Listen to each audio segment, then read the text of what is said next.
Ciao ragazzi, benvenuti in un nuovo video. E allora, questo è il castello di Hogwarts. Per chi è fanatico, appassionato della saga Harry Potter, sicuramente lo riconoscerà. Stampato con la mia stampante 3D, misura circa 20 x 19 x 14 cm, è diciamo un plastico a tutti gli effetti, attenzione, circa 36 ore come stampa. E per quanto riguarda il materiale, plastica pura. Guarda qua che bello, le torri, dettagli altissimi, è una cosa davvero davvero unica sulla parte proprio del castello. Ragazzi, da 1 a 10, 10. Bello, bellissimo, visto dal vivo è tutta un'altra cosa. Visto così in camera non so se puoi captare la complessità e la precisione di questo modello.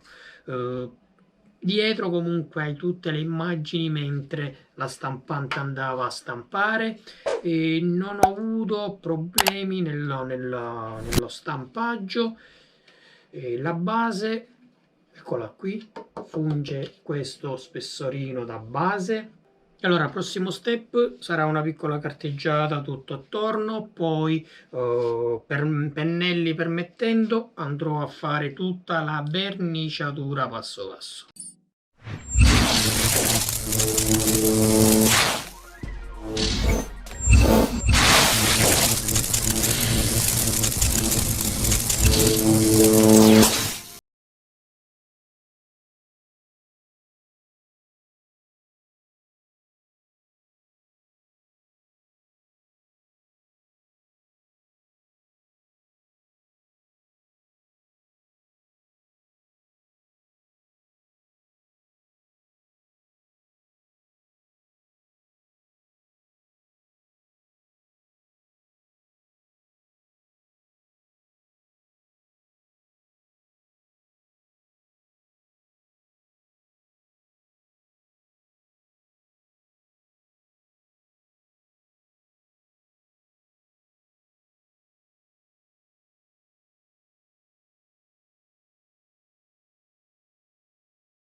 Ragazzi, per il 90% il lavoro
Ragazzi, allora la base è completata, il castello è incollato, ho fatto questi supporti che sono sempre in materiale plastico, progettati da me e stampati con la stampante 3D. Sono lunghe le aste 20 cm su per giù e andranno messe sui laterali, una qui, un'altra qui e un'altra qui, per tenere il coperchio. Il coperchio che già hai visto in costruzione avrà delle luci, controllo tramite un sensore del tocco, perciò touch. Ora vado a mettere un po' di collante sulla base e lo metto in posizione.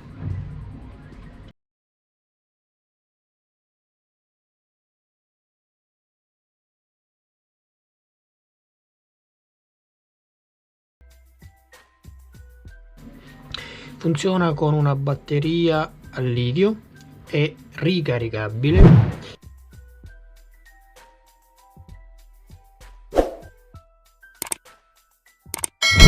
Colore luce, ho fatto una gradazione speciale, una gradazione particolare, bianco caldo e più sul giallastro, bianco freddo va sull'azzurro. Io, siccome bianco freddo solo non mi piaceva, bianco caldo solo non mi piaceva, ho preso i moduli LED, li ho modificati e ho fatto un 50 e 50 circa, però non è proprio 50-50, è una percentuale particolare fatta apposta per, diciamo, dare il massimo del modello illuminato.